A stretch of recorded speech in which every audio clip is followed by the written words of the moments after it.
session, we have lots of learned speaker, including we have four presentations in this session. And you all know very well the theme of this whole conference, that is the revival of Indian perspective and lifestyle to combat the COVID-19 pandemic with reference to Sanskrit literature. To start with, I would like to inform you all that in this session, we have four presentations, two of our speakers from the abroad itself. And this current session is being chaired by Professor K.K. Srivastav, sir, who is, he is here with us. Professor K.K. Srivastav, sir, are you there, sir? Yes, Okay, he okay, is here. Okay, sir, I welcome you on behalf of Waves and as the moderator of this session. And with the permission, with your permission, I now like to call upon our first speaker, Professor Balram Singh Ji. He's scientist, and before his presentation, I would like to give a brief intro about him. Please continue. Professor Balram Singh, sir, is the president of Institute of Advanced Sciences, Dartmouth, USA.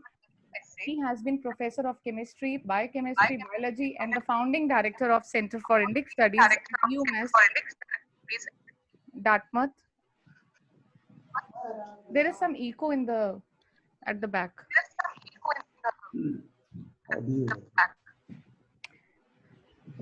He writes on value of ancient Indian traditions for the modern times. His research includes Ayurvedic science and technology, yoga and consciousness, Vedic education and Vedic education pedagogy, and Vedic social and political traditions.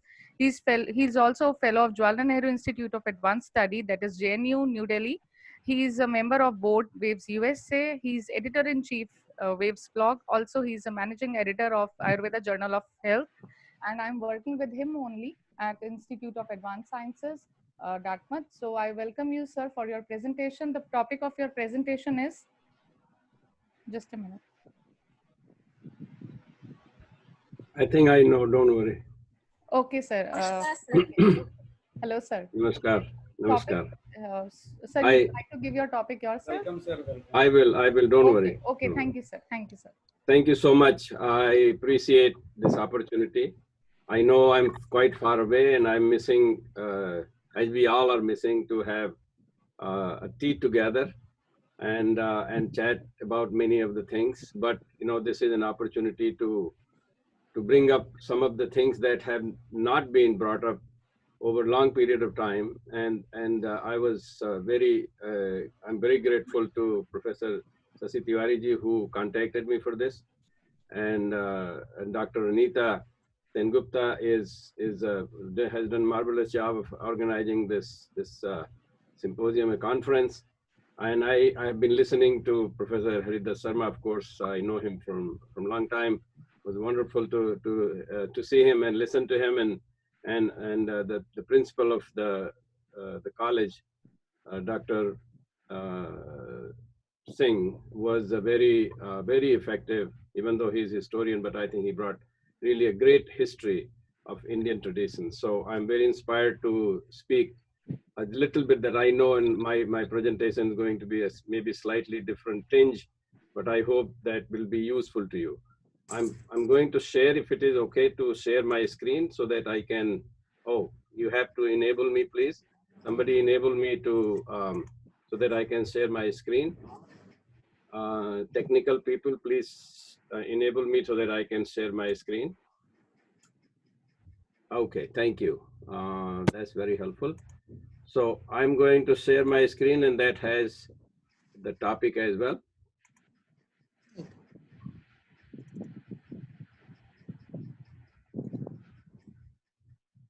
My topic is scientific nature of Indian traditions and culture relevant to health and wealth, which generally covers the revival. I think revival is a very important issue, and I think the more that is addressed, the better it is. I think normally whenever I go to conferences, I will switch to Hindi. I do know how to speak Hindi, so I will switch soon to Hindi. What I was saying is that the revival is very important issue, and how we do it really the main issue. We know that we have a lot of great things, and I think there is a lot of discussion about it on various forums for over couple of decades that I have heard. So I will try to see if I can put some ideas about the what can be done and what should be done, or what is being done. With that, एक तो कि corona के time में हो रहा है ये हमको देखना है। तो उसकी जो कोरोना की अपनी समस्याएं हैं, उससे जो भी लोग सारी दुनिया जूझ रही है, टेस्ट करना है, उसको लोगों को सुविधाएं देनी है, ट्रीटमेंट देने हैं, और बिजनेस को शुरू करना है, हमारे खान पान को अपने ठीक करना है। एक शब्द है यहाँ पे, इनेट इम्यूनिटी। इनेट इम्यूनिटी मतलब हमारी आंतरिक शक्ति जो होती है, क्षमता होती है, वो हमारे शरीर में ट्रिलियन मतलब अरबों खरबों वायरसेस घूमते रहते हैं हमारे शरीर में। अगर वो नहीं हो तो हमारा शरीर चले भी नहीं। ये भी है, हमारे बहुत मित्र विषाणु भी, जिसको विषाणु कहते हैं, वो विष जो है, एक शब्द है संस्कृत में, क्योंकि ये संस्कृत डिपार्टमेंट ने इसको किया हुआ है, उसको कहते हैं विषौषधि। मेरी एक कंपनी थी, मैं उसका नाम विषौषधि रखा था। अभी भी एक मेरी कंपनी है भारत में, उसका नाम विषौषधि। जिस मैटर पे मैं काम करता हूँ, मेरा रिसर्च है, वो एक प्रोटीन है, और प्रोटीन जो है वो विष है। इतना बड़ा विष आज तक कभी किसी ने सुना नहीं होगा। वो अगर आपने, मैं केमिस्ट्री का प्रोफेसर हूँ, अगर केमिस्ट्री में साइनाइड का नाम सब जानते हैं, साइनाइड से 100 billion times, with b, billion time ज्यादा टॉक्सिक जहर है, वो विष है। लेकिन उसी की औषधि भी बनी हुई है। उसकी औषधि को बोटॉक्स कहते हैं। अगर कुछ लोगों ने सुना होगा, जिससे वो झुर्रियां खत्म करता है, चेहरे की झुर्रियां खत्म करता है, वैसे भी और बहुत सारी बीमारियों को खत्म करता है। तो ये इनेट जो हमारी आंतरिक क्षमता है, वो बहुत सारे, जिसको विषाणु कहते हैं, उनको औषधि भी बना के अपने शरीर में रखता है। अगर हमारे शरीर में बैक्टीरिया ज्यादा हैं, हमारी अपनी कोशिकाएं कम है, कम से कम 2 गुना बैक्टीरिया हमारे शरीर में ज्यादा हैं। कोशिकाएं हमारी 40 ट्रिलियन है और बैक्टीरिया 100 ट्रिलियन है। तो बैक्टीरिया, अगर सारा कोई बैक्टीरिया एक दिन ये कर दे, हम लॉकडाउन करते हैं, तो हमारा शरीर एक दिन भी नहीं चलेगा, एक दिन भी नहीं चलेगा। ये इतना ज्यादा हमारी, डॉक्टर आनंद शंकर सिंह जो बात बता रहे थे कि हमारी सोच अपने लिए होती ही नहीं है, हम तो पूरी समष्टि के लिए सोच रखते हैं, और उसी में हमारा जीवन है। अगर नहीं, उसमें हमारा जीवन नहीं मेल खाता है, तो हमारे जीवन का कोई अर्थ नहीं है। और फिर अर्थ का भी मतलब उन्होंने किस तरह से अच्छे से बताया कि अर्थ होता क्या है। तो ये जो इनेट इम्यूनिटी है, इसकी बड़ी महिमा है। और हमारे यहाँ जो भोजन करते हैं, उसकी भी बड़ी महिमा है। उसकी पूजा करते हैं, उसको देवता मानते हैं, उसको ईश्वर मानते हैं। वो इसलिए क्योंकि उसी से हमारा पालन पोषण होता है। उसको उस तरह से अगर समझे तो दूसरी बात होती है। और फिर कोरोना तो एक दिन खत्म होगा, और ये एजुकेशन की बात है, जो कि प्रैक्टिकल बात होने वाली है, वो होगा। तो ये हम इस पर थोड़ा सा बात करेंगे कि हम ये एजुकेशन के जरिए किस तरह से कुछ चीजें कर सकते हैं। अब हमारे पास सुविधा क्या है, रिसोर्स की बात हो रही थी, ह्यूमन रिसोर्स। क्या ह्यूमन को हम रिसोर्स माने? नहीं मानते ह्यूमन को रिसोर्स, अगर नहीं मानते, क्योंकि वो कोई चीज मैटर नहीं है। लेकिन लोग तो हैं, और वो तो बहुत बड़े रिसोर्स हो जाए। अगर रिसोर्स साधन की बात कहें, तो अगर हर व्यक्ति, हमारे यहाँ पे ईश्वर मानते हैं, हर व्यक्ति के अंदर अनंत शक्ति होती है, तो वो तो हम तो सारी संसार की सेवा कर सकते हैं, सारे ब्रह्मांड की सेवा कर सकते हैं, ये मान के चलते हैं। तो इसलिए हमारा मानना है कि हमको ग्लोबल व्यू रखना चाहिए। वसुधैव कुटुंबकम की बात है ही है, हमारे यहाँ पे बहुत बार कहा गया है इस चीज को। और वसुधैव कुटुंबकम का प्रैक्टिकल जो मतलब निकलता है, वो हमारे यहाँ नहीं हो रहा है। ना तो संविधान के जरिए हो रहा है, ना किसी के मान के जरिए हो रहा है, ना किसी व्यवस्था में हो रहा है। वसुधैव कुटुंबकम सीखना पड़ता है। वसुधैव कुटुंबकम, जैसे माँ की गोद से बच्चा प्रेम करना सीखता है। माँ को जो प्रेम करता है, तो वो प्रेम ये नहीं कि सिर्फ माँ तक सीमित हो। प्रेम का मतलब होता है कि वो माँ से प्रेम सीख के, जैसे कि हमारे क्लास में बच्चे आते हैं, उनको हम मैथ पढ़ाते हैं, इंग्लिश पढ़ाते हैं, संस्कृत पढ़ाते हैं या केमिस्ट्री पढ़ाते हैं, तो उसका मतलब नहीं कि वो क्लास में बैठा रहे और सिर्फ उसी चीज को पढ़े। ये हमारे यहाँ की थोड़ी कमी है, इसको दूर करना चाहिए। उसका ये मतलब होता, अर्थ ये होता है कि वो उस चीज को, ज्ञान को लेके अब संसार में जाए और उसको बांटे। उसी तरह से माँ से प्रेम का जो पाठ पढ़ता है, उस प्रेम के पाठ को लेके सभी से उस तरह का प्रेम करना सीखे। ये बात है। उसी तरह से वसुधैव कुटुंबकम मतलब पहले अपना कुटुंब में रहना, अपने कुटुंब में रहना सीखो। अपने कुटुंब में मतलब सिर्फ माता पिता ही नहीं होते, हालांकि बहुत इंपॉर्टेंट, बहुत महत्वपूर्ण होते हैं, लेकिन जो हमारे यहाँ संयुक्त परिवार की जो व्यवस्था है उसमें अपने ही बच्चे को, अपने ही पुत्र पुत्रियों को अपना नहीं मानते, बल्कि अपने भाई के पुत्र पुत्रियों को, रिश्तेदारों के पुत्र पुत्रियों को। यहाँ तक कि मैं तो गांव का रहने वाला हूँ, जैसे वहां पे हो रहा था कि डॉक्टर आनंद शंकर सिंह ने ये कहा कि हमारे यहाँ तो संबंध होते हैं, हमारे यहाँ स्त्री पुरुष नहीं होते हैं। हमारे गांव में मुझे कोई डॉक्टर सिंह नहीं कहता, कोई बलराम सिंह नहीं कहता, सारे लोग कोई काका बोलता है, कोई बाबा बोलता है, कोई नाना बोलता है। यहाँ तक कि फेसबुक पर भी हमको इसी तरह से लोग संबोधित करते हो। कभी कभी मैं उनको जानता भी नहीं कौन है वो, फिर बाद में पता करना पड़ता है हमारे गांव का है, हमारे पड़ोस का है, इस तरह का। ये हमारे यहाँ की व्यवस्था है। तो ग्लोबल जाने का मतलब इस भाव से जाना। तो साइंटिफिक टेनर, ये इसकी जो ये बात एक बहुत जरूरी चीज है जो कि सिर्फ भारत के संविधान में है, वो ये है कि ये लिखा हुआ है उनके फंडामेंटल ड्यूटीज में कि it shall be the duty of every citizen of India to develop the scientific temper. इसलिए हम जो आज बोल रहे हैं, आप लोग तो बड़े विद्वान हैं संस्कृत के और दर्शन के, लेकिन मैं ये कह रहा हूं कि मैं संविधान युक्त, संविधान जनक बात कर रहा हूं, जो कि साइंटिफिक टेम्पर हमारे यहाँ होना चाहिए। और बाय द वे ये चीज किसी दुनिया के किसी भी संविधान में नहीं है कि साइंटिफिक टेम्पर डेवलप करना चाहिए। ये सिर्फ भारत में, और संविधान में बहुत सारी परेशानियां हो सकती हैं, मुझे भी आपत्ति है उससे, लेकिन ये जो सबसे ज्यादा जरूरी चीज है ये जानना है कि भारत की जो ये व्यवस्था है उसमें साइंटिफिक टेम्पर कोई भी क्वेश्चन कर सकता है। तो साइंटिफिक है क्या चीज, साइंस है क्या? साइंस की परिभाषा मिडिल स्कूल की है, सिस्टमैटिक होना चाहिए। उसके बाद न्यूटन ने ये परिभाषा दी कि वो नॉन फॉल्सिफाइबल होना चाहिए। इसमें बड़ी इंटरेस्टिंग चीज है, जैसे हमारे यहाँ डबल नेगेटिव बहुत यूज किया जाता है, भारत की संस्कृत की ये परंपरा रही है। जैसे यम को यूज किया जाता है, उसमें नियम फिर यूज किया जाएगा, इस तरह के बहुत सारे, निरोध किया जाएगा, रोध होता है वो भी नेगेटिव है, लेकिन निरोध उसका नेगेटिव का नेगेटिव होता है। तो इस तरह से यहाँ पे नॉन फॉल्सिफाइबल, न्यूटन ने कहा कि हर चीज का मतलब ये होता है कि हम उसको, जो भी हमारे विचार हो उसको फॉल्सिफाई करने का प्रयत्न करें।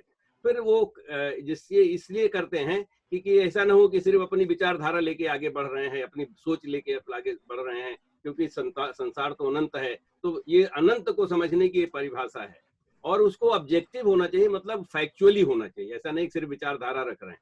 और अब ये आधुनिक विज्ञान ऑब्जेक्टिविटी को मानता है, लेकिन उसका उद्देश्य है कि जिससे किसी तरह का बायस, किसी तरह का पक्षपात नहीं हो, हम निष्पक्ष हों। और वो निष्पक्ष होने की जो बात है वो भारत में बहुत ज्यादा कही गई है, डिटैच, जिसको तटस्थ भाव से देखते हैं। तो भारत की जो परंपरा ही साइंस की है, तो इसलिए हर चीज को हम साइंस के जरिए देख सकते हैं। और उसमें अगर ये देखें तो योगा चित्त वृत्ति निरोधा, जिसमें कि मैं अपने मन को ही एक पूरी तरह से संयमित करके, या कि उसको स्टिल काम करके, उसको शांत करके मन के आगे की बातों को समझते हैं, क्योंकि मन जो है चीजों को बहुत तरह से दलित कर देता है। तो उसके लिए ये पतंजलि योग सूत्र का है, तपः स्वाध्याय ईश्वर प्रणिधानानि। अब ये तप करिए और स्वाध्याय करिए, मतलब अपना ही अध्ययन करें, अपना आत्मबोध करें, और ईश्वर में समर्पण करें। हर कार्य को योग मान के उसको ईश्वर के प्रति अपने को समर्पित करें। क्या हो रहा है किसी का हमारे इसमें शरीर में लिख रहा है, देख लीजिए, कोई ऐसा नहीं व्यक्ति आ गया हो और कुछ इधर कर लेते, तो आप जरा टेक्निकल वाले प्लीज ध्यान दीजिएगा। तो ये जो मैं कह रहा हूँ कि ईश्वर प्रणिधान मतलब ईश्वर के प्रति समर्पित होके हर कार्य को उसमें तप करके और स्वाध्याय करके ही हम आगे बढ़ सकते हैं, उसी से सबका कल्याण हो सकता है। और ईश्वर की परिभाषा जो है वो बहुत ही, वो गॉड से कोई लेना देना नहीं, गॉड से एकदम से लेना ही देना नहीं। इसमें ईश्वर की परिभाषा ये कहा गया है, जिसके अंदर किसी तरह का क्लेश और कर्म फल से जो परे हो जाए तो वही ईश्वर है। वो हम आप कोई भी हो सकता है, ईश्वर बना जा सकता है। हमारे यहाँ की सिर्फ भारत में परंपरा है, यही एक परंपरा नहीं कि भारत में ईश्वर प्रकट होते हैं, बल्कि हर कोई भी ईश्वर की स्थिति पे पहुंच सकता है। तो ये वैज्ञानिक और आध्यात्मिक दोनों एक जगह मिल जाते हैं। इस तरह के भाव से हम हर भारत की परंपराओं को अगर देखें तो हमको ज्यादा समझ में आएगा और ये चीज हम सारे विश्व में आगे बढ़ा सकते हैं, ये मेरा मानना है। तो अब थोड़ा सा साइंस मैं बताता हूं, इसमें बहुत ज्यादा ध्यान देने की जरूरत नहीं, मैं कुछ बातें कहना चाहता जो कि सिर्फ कुछ साइंस के टर्म से कह सकता हूं, कह पाता हूं, इसलिए मैं कह रहा हूं। ये जो ये बाईं तरफ जो चित्र है, इसमें ये दिखा रहे हैं कि दो तरह की इम्यूनिटी होती है, एक इनेट इम्यूनिटी होती है, एक अडाप्टिव इम्यूनिटी होती है। इनेट इम्यूनिटी जो हमारी आंतरिक क्षमता है, ये अडाप्टिव जो है हम उसको अक्वायर करते हैं, वो तब इम्यूनिटी मिलती है जैसे वैक्सीनेशन से। ये हमारे प्रकृति में है, और ये प्रकृति जो है वो माँ से बच्चे को मिलती है ये क्षमता, लेकिन शुरू में जब माँ के गर्भ से बाहर बच्चा आता है तो उसकी इम्यूनिटी अपनी बढ़ानी होती है, तो वो कम रहती है, इसलिए बच्चों को इन्फ्लुएंजा या इस फ्लू टाइप की चीजें ज्यादा होती हैं। क्षमा कीजिएगा। तो ये इम्यूनिटी यंग लोगों में बहुत ज्यादा होती है, इसलिए आप देख रहे हैं कोरोना में यंग लोगों को ये बीमारी नहीं हो रही, अगर हो रही है, अगर होती भी है तो वो ठीक हो जाते हैं। लेकिन कोरोना वायरस भी कोई कम नहीं है, वो ये इस इनेट इम्यूनिटी को खत्म करने की कोशिश करता है, ये इसकी विशेषता है, इसलिए कोरोना वायरस से हमको परेशानी होती है। लेकिन मेरा ये इस यहाँ पे उद्देश्य आप लोगों को सेल बायोलॉजी इम्यूनोलॉजी पढ़ाने का नहीं, बस ये सिर्फ ये बताने का कि हमारे प्रकृति में हमारी आंतरिक क्षमता है, और उस आंतरिक क्षमता को हमारे परंपरा में कैसे देखा गया है, ये चीज हम बताना चाहते हैं। उसको देखने के लिए आप देखेंगे कि ये पब्लिकेशन है, बहुत पुराना 2019 का है, इस कोरोना की क्राइसिस के पहले की बात है। ये तो एक ही पेपर, कई पेपर हैं। ये जो पेपर होता है ना, काली मिर्च जो है हमारी आंतरिक क्षमता को बढ़ाता है, तो हमारी परंपरा में है काली मिर्च। हम तरह तरह के मसाले, तरह तरह के भोजन पदार्थ में रखते हैं, चाय में तो रखते हैं, इस तरह की बहुत सारी। अगर किसी को गला खराब होता है तो भी उसमें साथ में डाल के थोड़ा सा पेपर लेता है, ये परंपरा में है। उसी तरह से एंटीवायरल एंटी माइक्रोबियल एक्टिविटी, लिकरिस जो है मुलेठी होती है। अब इसमें लिखा हुआ है चाइनीज हर्ब, क्योंकि ये चाइनीज आथर हैं इसके, लेकिन ये भी लिकरिस मुलेठी जो है वो भी बहुत फायदा करती है आपको, एंटीवायरल, और ये भी इनेट इम्यूनिटी को बढ़ाती है। नीम जो है, नीम के अंदर बहुत सारे केमिकल्स हैं जो कि वायरसेस को खत्म करते हैं और उसके वातावरण को ही शुद्ध करते हैं, सिर्फ वायरसेस को नहीं खत्म करते। नीम की तो बहुत महिमा है, और उसकी इस पर रिसर्च आपके भारत में से ज्यादा अमेरिका हुआ है, और इस समय मेरे पास समय नहीं उस बात को पूरा बताने के लिए, लेकिन कि जो इसमें नीम में जो गुण हैं, बहुत सारे गुण होते हैं। और ये गांव की जो परंपरा होती है, नीम के पेड़, शहर में तो आप लोगों के पास शायद नहीं होता होगा, उतना नहीं है, लेकिन गांव में हर घर के सामने एक नीम का पेड़ होता है, और वो ज्यादातर वहां पे परंपरा है कि कोई जो वृद्ध, सबसे बुजुर्ग जो स्त्री होती है घर की, माँ, दादी, मामी, जो भी कोई होता है, वो उसमें नीम में पेड़ में पानी डालते हैं, बिना पानी, मेरी माँ थी, जब बिना पानी डाले, नीम के पेड़ में बिना पानी डाले, वो अपने मुंह में पानी नहीं डालती। उसका एक इतना बढ़िया हेल्थ केयर व्यवस्था बनाया था उन्होंने, कि जब अगर कोई वृद्ध महिला होगी तो घर से दूर ज्यादा नहीं जा सकती, इसलिए नीम के पेड़ घर के पास होगा। और उसको इतना नियम बना दिया गया है कि उसके अंदर अगर वो डालेगी पानी तो वो निश्चित रूप से वो नीम का पेड़ बढ़ता रह जाएगा। और उसके मेरी माँ, मैं उस समय जब विज्ञान पढ़ने लगा तो मैंने थोड़ा सा वो परिहास किया अपनी माँ का, और आज मुझे शर्मिंदगी लग रही है, क्योंकि मैं अब आज इन्फेक्शस डिजीज में काम करता हूँ, तो मुझे लगा कि मैं उस समय मूर्खता किया था। लेकिन मैंने परिहास ये किया था, ये जल में तो इसमें नीम के पेड़ में जल क्यों डालती हैं, तो उन्होंने कहा इसमें शीतला माता रहती हैं। अब वो शीतला माता कौन है, वो आप लोग हमसे ज्यादा जानते हैं। वो एक मूर्ति रूप बना दिया गया, जो कि बीमारी की एक परिभाषा है शीतला माता का, और उसको उनको खुश रखने के लिए नीम रखना पड़ता है, जिससे कि नीम के एंटीसेप्टिक जो पदार्थ हैं वो घर के चारों तरफ फैले रहेंगे और लोगों को बीमारियां नहीं होंगी। तो ये भारत की परंपरा है, और भारत की परंपरा सिर्फ ये नीम वाली बात मैं नहीं कह रहा हूँ, कि हम स्वास्थ्य को कैसे बचा के रखते थे, पर्यावरण के साथ कैसे काम करके उनके सामंजस्य से कैसे आगे बढ़ते थे, ये परंपरा है। और इसी तरह से ये हमारे यहाँ यजुर्वेद में ये लिखा हुआ है कि जो जो भी हम भोजन करते हैं, जो भी हमारी लाइफस्टाइल है, उसके हिसाब में, उसके हिसाब से हमारे अंदर जो ये विगर और वाइटलिटी आती है, जो औषधि, जो हमारे अंदर शक्ति होती है, वो आंतरिक शक्ति भी उसमें आती है, वो बनती है। तो इसलिए हमको जान समझ के वो करना चाहिए। इसी तरह से माइंड बॉडी थेरेपी मतलब योगा और लाइफस्टाइल, उठने की कब उठें, कब सोएं, कब जागें, कितना सोएं, कितने अच्छे से सोएं, और योग करें, अब ध्यान करें। इससे ये स्टडी हो चुकी है कि हमारा इम्यून सिस्टम बढ़ता है। तो ये भी हमारे यहाँ की परंपरा है जिससे कि ऐसा होता है। अब मैं एक बात आयुर्वेद की, अपर्णा ने कहा था कि मैं आयुर्वेद पे भी थोड़ा सा रिसर्च कर रहे हैं, तो हम रिसर्च एक्चुअली मैंने आवश्यकता बस ये शुरू किया, ऐसा मेरा इंटरेस्ट पहले शुरू में नहीं था, क्योंकि यहाँ पे अमेरिका में भस्म जो है, आयुर्वेद का जो भस्म है वो बैंड किया गया है, क्योंकि केमिस्ट्री डिपार्टमेंट वाले ये मानते हैं कि जो हैवी मेटल्स हैं, जैसे लेड है, मरकरी है, आर्सेनिक है, ये और भी हैवी मेटल्स हैं, गोल्ड है और सिल्वर है, ये सारे हैवी मेटल्स हैं, इसलिए हमारे शरीर के लिए नुकसानदायक, ये टॉक्सिक होते हैं। अब वो भस्म की परिभाषा जो है, भारत में भी व्यवस्था तो है सबको, लेकिन पूरी तरह से भस्म को वो राख मानते हैं। तो हम लोगों ने ये रिसर्च किया। मैं इसमें फिर भी मैं आपको ये नहीं कहूंगा कि इसमें साइंस की ज्यादा समझने की जरूरत है। ये जो हमारी रिसर्च है उसमें हमने ये देखा कि इसमें जो भस्म जो है वो भस्म राख नहीं है, बल्कि नैनो पार्टिकल्स हैं। और ये नैनो मेडिसिन का 3000 साल पुराना इतिहास है।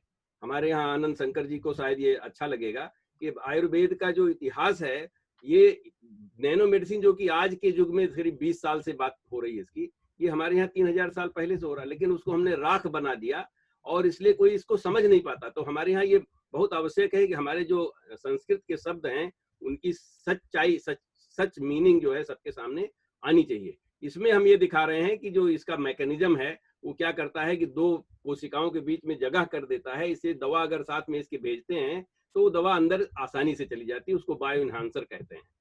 तो अब ये वो तो ठीक है, जो जो हमारी विज्ञान में या बायोकेमिस्ट्री में ये बात हो रही है, लेकिन इसको बनाने की जो प्रक्रिया है वो बड़ी रुचिकर है।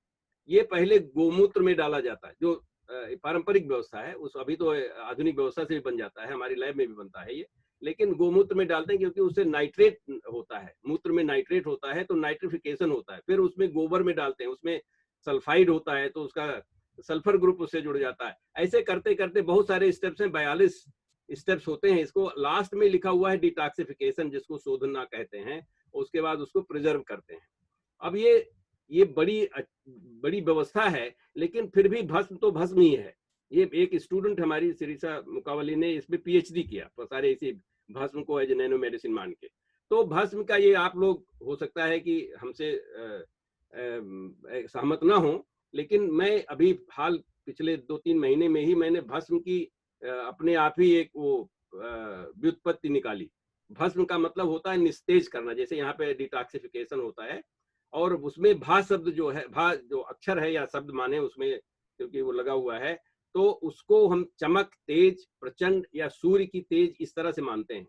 और माँ का मतलब होता है रोकना। तो जो उसकी टॉक्सिसिटी है उसको खत्म करना, निस्तेज करना भस्म है। इसका मतलब उसको फिर अब दवा के रूप में यूज किया जा सकता है। जैसे मैंने कहा विषौषधि का ये भी एक श्रृंखला में वही चीज आती है। तो ये हमारे जब तक संस्कृत का ज्ञान नहीं होगा और इसको हम जब तक दिखाएंगे नहीं, संसार इसको मान नहीं पाएगा। मैं ये थोड़ी सी अपनी प्रमोशन करना चाहता हूँ कि मैंने एक किताब लिखी हुई है। मेरे विचार आते क्यों हैं, इस मेरा प्रमोशन का इतना यहाँ पे उद्देश्य नहीं, जितना कि ये बताने की कि मैं इस तरह की चीजों को सोचता क्यों हूँ, क्योंकि मैं भारत से दूर हूँ और कंपेयर कर सकता हूँ और चीजों से तुलनात्मक कर सकता हूँ। पढ़ना अगर जैसे मेरा समय होने लगेगा तो आप बता दीजिए, किसी शंका के, संकोच के बिना, तो हम खत्म कर देंगे। कोई जरूरी नहीं है कि मैं सारी बातें अपनी करूँ। तो ये हमारे विचार जो है, मैंने एक किताब लिखी, a different take, an NRI view of India in the tradition of Ramakrishna and Gandhi. क्योंकि गांधी जी भी, रामकृष्ण को तो आप लोग बहुत अच्छे से जानते हैं और यहाँ पे समय नहीं कि मैं उसको इलाबोरेट करूँ। गांधी जी भी स्वतंत्रता की, भारत की स्वतंत्रता की बात जो है वो कभी भारत में नहीं किए थे। जब भारत से बाहर गए तब उनको दिखाई पड़ा, क्योंकि उन्होंने जाके ये लंदन में ये देखा कि ये संसार किस तरह से अपने देश को देखता, हमारे देश को देखता। उसी तरह से मैं वैज्ञानिक हूँ, तो मैं वैज्ञानिक रूप से भारत की परंपराओं को देख रहा हूँ। मेरा अभी भी मेरा परिवार संयुक्त परिवार है और गांव में रहता है, मैं जाता हूं तो गांव में रहता हूं, और तभी मैं बता रहा हूं कैसे वहां पे संबंध में कैसे लोग हमको किसी तरह से संबोधित करते हैं, वो कभी कोई हमारे नाम से कोई संबोधित नहीं करता है। तो उसी श्रृंखला में मैं अब थोड़ा और बात बताना चाहता हूं, जिसको जो कि हमारे भारत की इस समय की जो व्यवस्था है, वो राजनीतिक व्यवस्था, और राम राज्य की बात भी कही गई, आनंद शंकर जी ने ही कहा राम राज्य की बात। तो हम राम राज्य की बात को ये कहना चाहते हैं कि राम राज्य जो है वो प्रजातंत्र था, और इसमें मैंने फिर से ये निकाला हुआ है, इसका व्युत्पत्ति जो है, प्रा का मतलब होता है इंटेंस ब्राइट, और जा का मतलब क्रिएटिव, जो जिसको आजकल स्किल बोलते हैं ना, स्किल एजुकेशन दिया जा रहा है। तो प्रजा जो है, जो गांव से जुड़े हुए होंगे लोग, वो जानते होंगे गांव में अभी भी एक प्रजा का समुदाय है, जो कि जिसमें धोबी और नाई और कुम्हार, कहार, लोहार, ये लोग आते हैं, और उनकी एक खासियत यह है कि वो नौकरी नहीं करते, आज भी वो नौकरी नहीं करते। तो इस तरह से प्रजा की ये व्यवस्था थी, जो कि नौकरी ना करने वाली व्यवस्था है, कि नौकरी करने वाला व्यक्ति दास जो है वो मुक्त भाव से नहीं सोच सकता, उसको मोक्ष कभी मिल ही नहीं सकता, चाहे कोई भी कितना भी कर डाले। इसलिए प्रजा डेमोक्रेसी जो है वो डिपेंड करती है economically self reliant population with certain standards of education and development. ये चीज अभी आप हमारे यहाँ के प्रधानमंत्री ने ये सेल्फ रिलायंस की बात की है। अब देखने वाली बात है कि ये होगा कि नहीं होगा। कहने के लिए जैसे हमारे यहाँ तो बहुत सारे नारे लगते हैं, वसुधैव कुटुंबकम की, एकम सत विप्रा बहुधा वदन्ति की, सत्यमेव जयते की, तरह तरह के नारे लगते हैं, लेकिन वो कभी कार्यान्वित हो पाते हैं कि नहीं हो पाते, ये चीज हमारी समस्या है। तो इसमें हम ये देखते हैं, हम निकाला ये, इसमें अपर्णा भी हमारे साथ काम करती हैं, ये अपर्णा की किसी पेपर का, ये वहां से हमने स्लाइड लिया हुआ है, उसमें वैदिक चिंतन में अब ये देखेंगे जो लोहार, बढ़ई, सुनार, जिसकी हम अभी बात कर रहा था, ये प्रजा वर्ग हैं, और इनके सबसे सर्वोच्च कौन है? विश्वकर्मा देवता हैं। उसी तरह से प्रजापति भी, आज कुम्हार लिखता है, ये भी आते हैं, और उसके सबसे बड़े कौन है? प्रजापति हैं। प्रजापति ब्रह्मा स्वयं ही होते हैं, वो सृजन करते हैं, सृष्ट करते हैं, पूरा ब्रह्मांड उनसे ओतप्रोत है। तो ये जो जिसको हम आज प्रजा कहते हैं, ये प्रजा की जो भावना है वो कहाँ है हमारे पास? हमारे पास तो ये हो रहा है, हम किसको किसको नौकरी देंगे, कितनी सर्टिफिकेट मिलेगी, किसको कौन सा असिस्टेंट प्रोफेसर से एसोसिएट प्रोफेसर कैसे बनेगा, ये सब चक्कर में फंसे हुए हैं। तो हमारे यहाँ की जो अपनी व्यवस्था है वो पूरी तरह से ध्वस्त हो चुकी है, और उसको हो सकता है कि आज के युग में, जबकि कोरोना की वजह से सबको अब वापस गांव जाना पड़ रहा है, अब ये लोग, बड़ी तकलीफ की बात है वापस गांव जाना पड़ रहा है, लेकिन उससे तकलीफ की बात है गांव से वापस शहर में आना क्यों पड़ा। उससे ज्यादा तकलीफ है कि गांव से शहर में आए क्यों लोग, क्योंकि हमने ये व्यवस्था तोड़ दी, ध्वस्त कर दी, और आज भी जो हमारी व्यवस्था है वो भी यही करती जा रही है। अब आप देखेंगे वैदिक व्यवस्था में ये है कि मानव ही प्रजा है ये, और फिर वर्ण व्यवस्था का उन्होंने पूरा बात बताया कि किस तरह से मुख क्या है ब्राह्मण है, बाहें क्या क्षत्रिय हैं, उदर क्या वैश्य है, और पैर क्या शूद्र हैं। अब उसको लोग बोलते रहे, तो नीचे वाला पैर की बात है, वो शूद्र की बात, हम उसको नीचा मानते हैं, और शायद व्यवहार में भी मानते हैं, इसमें कोई दो राय नहीं है। तो हमको ये देखना चाहिए कि ये इस चीज का सही, पहली बात विश्लेषण, फिर उसकी व्याख्या, और उसके बाद उसको क्रियान्वयन कैसे किया जा सकता है। तो उसके लिए हमने थोड़ा सा प्रयत्न किया हुआ है कि, जो कि मैं भय तो विज्ञान का, लेकिन मैंने संस्कृत आपके कुछ व्याख्या करने का प्रयत्न किया और धृष्टता किया हूँ। और उसमें आप देखेंगे तो चातुर्वर्ण्य मया सृष्टम गुण कर्म विभागसा, इसमें गुण कर्म के आधार पे ही वर्ण होता है। गुण और कर्म, जैसे आजकल किसके गुण है तो आईएएस ऑफिसर बनता है, या किसके गुण है तो, और कर्म है तो वैज्ञानिक बनता है। तो इस तरह से ये उस भाव से देखना चाहिए। और आजकल के दुनिया भर के टेस्ट होते हैं, उनके एप्टीट्यूड टेस्ट होके ही लोगों को डॉक्टर बनाया जाता है, इंजीनियर बनाया जाता है, प्रोफेसर बनाया जाता है, या आईएएस ऑफिसर बनाया जाता है। तो हम ये कहना चाहते हैं, सिर्फ एक जो शूद्र की जो परिभाषा है भगवत गीता में, परिचर्यात्मकम कर्म शूद्रस्य अपि स्वभावजम, इसकी हमने और अपर्णा ने मिलके 24 या 25 टिप्पणियां देखी हैं। सब में ये कहा गया है कि शूद्रों का काम जो है वो औरों की सेवा करना है। अब औरों की सेवा, इसमें इसके पहले मेरे पास इस समय नहीं है कि मैं उसमें जाऊं, लेकिन इसके पहले वैश्य और क्षत्रिय और ब्राह्मण की भी परिभाषा है। अब ये लास्ट में लिखा जा रहा है आखिरी में एक शूद्रस अपी स्वभावजम, बहुत सिंपल सी चीज है। अपी का मतलब होता है भी, इसका मतलब वो तीनों का भी स्वभाव होना चाहिए सेवा करना। ये ऐसा नहीं कि ये इसका काम है सबकी सेवा करना, सभी का काम है सबकी सेवा करना, जो कि आनंद शंकर जी ने उस समय भी अपने व्याख्यान में कहा। बहुत अच्छा बीज मंत्र मुझे लगा उनका। तो इस भाव से अगर हम सोचते हैं और उस विचार से हम अगर व्यवस्था बनाते हैं तो ऐसा हो सकता है। अब ये मैं यहाँ पे एक दिखा रहा हूँ, ये जो हमारे यहाँ पे राजनीतिक संघर्ष चलता रहता है। समराइज, ठीक है, थैंक यू। तो मैं I will take maybe 2 minutes, is that okay? Yes yes yes. तो ये इसमें देखने की बात है कि जैसे पंचशील एक शब्द यूज किया गया है, तो यहाँ पे इसका दुरुपयोग किया जा रहा है कि पंचशील में सील कुछ भी नहीं है, लेकिन उसको कहा गया है पंचशील, जिसके ये चीजें mutual respect, mutual non aggression वगैरह वगैरह सब चीजें हैं। अब वो आपस में लड़ाई हो रही, पंचशील को पंचामृत बना दिया गया कि मोदी जी ने पंचशील को पंचामृत कहा। उसमें भी अमृत नाम की कोई चीज नहीं है। ये सब ये स्ट्रेटेजिक चीजें हैं जो कि इंटरनेशनल लेवल पे होती हैं, उसका कोई प्रॉब्लम नहीं। लेकिन उसको पंचामृत कहने से फिर अमृत की भी बड़ी मुझे लगता है कि उस तरह से वो उनकी वो इज्जत नहीं रह जाती जो कि होनी चाहिए, क्योंकि वो बात दूसरी होती है। उसी तरह से ये आपके आज के युग में जो है उदय भी है, वो उज्जवल डिस्काम अश्योरेंस योजना, आप लोग उदय को तो आप अच्छे से जानते होंगे। यहाँ अमृत में अटल मिशन रिजुमिनेशन, अभी आप लोग तो जानते हैं कि संस्कृत एक बहुत गूढ़ भाषा है, उसके अंदर बहुत बड़ा विज्ञान छुपा हुआ है। लेकिन उसको इस तरह से सतह बना देना, आज की सरकार की बात कर रहा हूँ, कि उसको अमृत को अंग्रेजी से डिफाइन करना, उसी तरह से हृदय को अंग्रेजी हेरिटेज सिटी डेवलपमेंट ऑगमेंटेशन, मतलब ये हमारे अंदर मानसिक और बौद्धिक दास्ता इतनी ज्यादा घर कर गई है कि इसको जल्दी से हटाना बड़ा मुश्किल है। नीति आयोग बना हुआ है, मैंने डाला उसमें गूगल में, तो नीति आयोग का है national institution of transformation of India. आप लोग नीति और अनीति की बात करते होंगे संस्कृत में, उसका कोई मतलब ही नहीं निकलेगा यहाँ पे। ऐसा मतलब मुझे मेरे गांव की एक भाषा याद आ जाए, ऐसा गोड़ा है इसको कि इसकी उम्मीद नहीं है कि ये चीज आगे बढ़ सकती है। तो अब उसमें इंटरनेशनल सिस्टम में हम अपनी चीजें ले आ सकते हैं, जैसे पंचतंत्र की बात कर सकते हैं, जिसमें यूनिवर्सल हेल्थ की, इनलाइटेंड एजुकेशन की, प्रॉस्परस, तो एक हमारा नॉन वायलेंस की, राइटियस गवर्नमेंट, राम राज्य की परिकल्पना कर सकते हैं। पंचतंत्र, पंचमंत्र की बात कर सकते हैं, जिसमें independence, freedom, pursuit of truth वगैरह वगैरह कर सकते हैं। ये चीज मैंने करीब 2007 में लिखा हुआ था।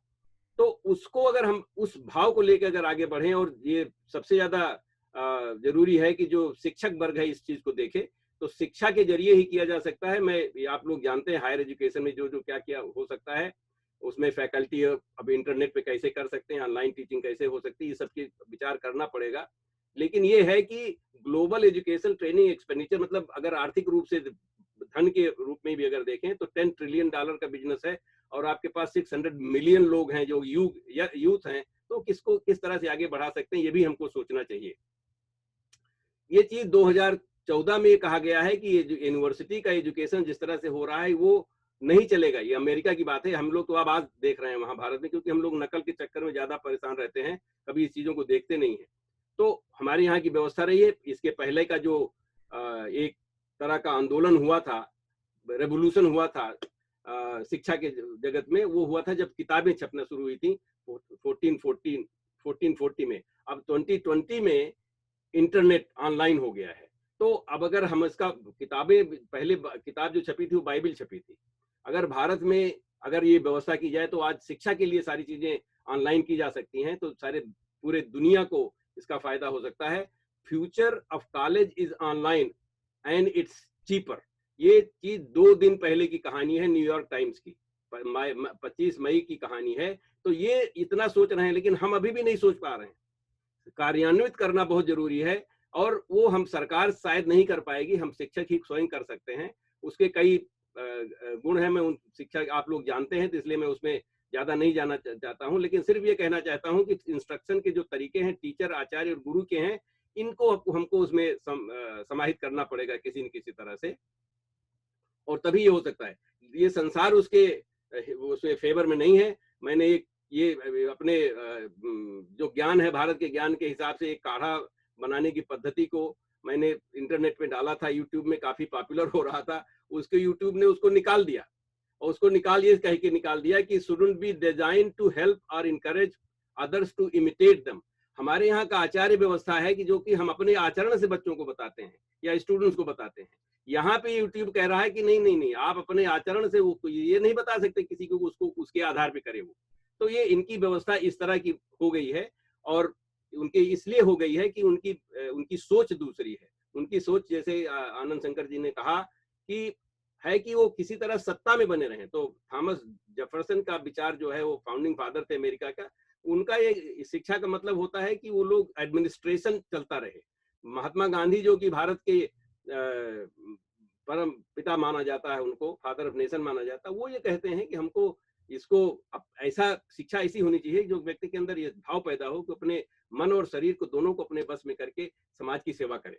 तो मैं इसी तरह पे यहाँ पे अपने वाणी को विराम देता हूँ, ये कह के कि अगर हम ये सोचते हैं कि सारे संसार को बदल सकते हैं, जो कि मैं सोचता हूँ सारे संसार को बदल सकते हैं, मैं ये सोचता हूँ कि अगले हमारे पास 1 साल का समय, 9 महीना से 1 साल का समय है इसको नेतृत्व का लेने का, और उसके बाद 10 साल का समय है इसको ठीक करने का। उसमें ये बहुत क्रेजी सी आइडिया लगती है, मुझे भी लोग बोल चुके हैं इस तरह से, लेकिन एक स्टीव जॉब्स जो एप्पल जिसने शुरू किया था, उसने ये कहा था कि people who are crazy enough to think they can change the world are the ones who really do. So I hope that we get that message and get on to it. Thank you so much.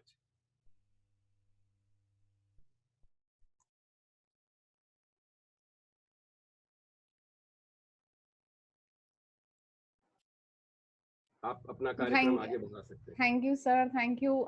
We all are aware that you are a professor with interest in science and philosophy, and particularly in Vedantic philosophy. So your lecture was full of that only. आपने जो ईश्वर और God का difference समझाया, वो भी आपकी philosophical approach को बताता है। बहुत ही थॉट प्रोवोकिंग, बहुत ही ज्ञानवर्धक, इंस्पिरेशनल, हर तरह का लेक्चर था सर। काफी चीजें उसमें समाहित थी। Very vast and very wonderful. And भारतीय परंपराओं को जो आपने वहाँ यूएस में रह के भी हमें सहजता से बताया, उसके लिए हम आपका धन्यवाद करते हैं sir. Moving ahead, our other speaker is professor K Srivastava sir. He is chairman of this session also, and उनका मैं थोड़ा सा यहाँ पर ब्रीफ इंट्रो देना चाहूंगी। इस सत्र के दूसरे प्रधान वक्ता के बीच वक्ता हमारे बीच में हैं, जिनका नाम है प्रोफेसर कौशल कुमार श्रीवास्तव जी। आप इलाहाबाद विश्वविद्यालय से एमए, एमफिल, पीएचडी डिग्रियों से सम्मानित हैं। अपने अध्ययन काल से ही आपने अनेक स्वर्ण और रजत पदक प्राप्त किए हैं। एआईओसी द्वारा आयोजित अनेक सम्मेलनों में आपके द्वारा विविध विषयों पर शोध पत्र प्रस्तुत किए गए हैं सर, और आपने कई शोधालेखों को पत्र पत्रिकाओं में प्रकाशित भी किया है। दर्शन, व्याकरण, साहित्य जैसे विषयों में आपकी रुचि है। इस समय आप इलाहाबाद विश्वविद्यालय के संस्कृत विभाग में वरिष्ठ आचार्य पद पर सेवारत हैं सर। आपका आज का टॉपिक है प्रेजेंटेशन का रोग प्रतिरोध क्षमता वृद्धि हेतु योग की प्रासंगिकता। सर, हम आपका वेलकम करते हैं कि आप इस सेशन में अपने वक्तव्य को रखें। Professor Srivastava sir.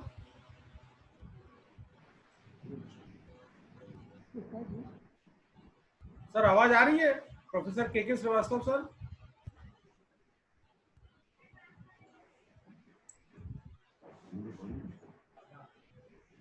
उनका शायद मुझे लग रहा है फ्रीज जैसा हो गया है फोटोग्राफ, तो देख रहे हैं उनको। धन्यवाद अपर्णा जी। नहीं आ गया सर, आवाज आ रही है मेरी? हाँ सर आ रही है। Please continue sir. हाँ, प्रारंभ करें? हाँ sir, please continue. Shukla ji प्रारंभ करें? जी सर जी, प्रारंभ करते हैं। रोग प्रतिरोध वृद्धि एक योग की प्रासंगिकता, ये विषय है। पूर्वन्ने वेह कर्माणि जिजीविषेक्षतम समाह, ईशावास्योपनिषद का यह मंत्रांश हम भारतीयों की कर्मठता एवं जीवित रहने की उत्कट अभिलाषा का प्रेरक है। उपनिषद के इस सिद्धांत को जानते हुए या बिना जाने ही मनुष्य इसका अनुसरण करता है, क्योंकि सब उपनिषद पढ़े नहीं होते। जो नहीं पढ़ते वो भी इसको कर्मठ रहना और कार्य करना बखूबी जानते हैं और करते हैं। उपनिषद का ज्ञान न रखने वाला भी कर्म करना और जीवित रहना चाहता है। मानो मध्यारीरिषदायुर्गंतो, अर्थात हमारे जीवन की गतिशीलता को बीच में खंडित न करिए। वैदिक ऋषि की यह प्रार्थना द्योतित करती है कि वह अपने जीवन को बिना बाधा के पूर्णतया जीना चाहता है और उसमें रुचि रखता है।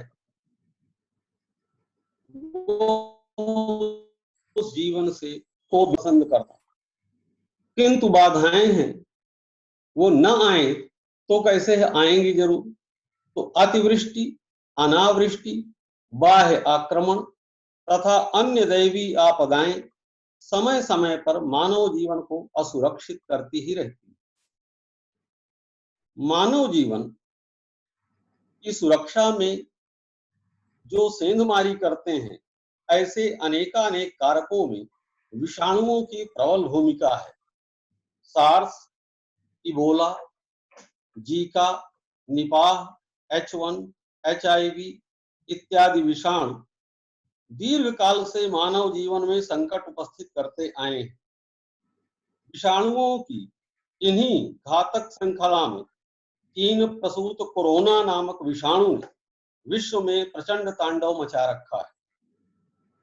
इस विषाणु से उत्पन्न रोग का ही नाम है कोविड-19 यानी कोरोना वायरस डिसीज। इस बीमारी से समूचा विश्व पीड़ा से कराह रहा है। वैज्ञानिकों तथा चिकित्सकों की राय में अभी तक कोई भी सर्वमान्य औषधि नहीं आविष्कृत की जा सकी।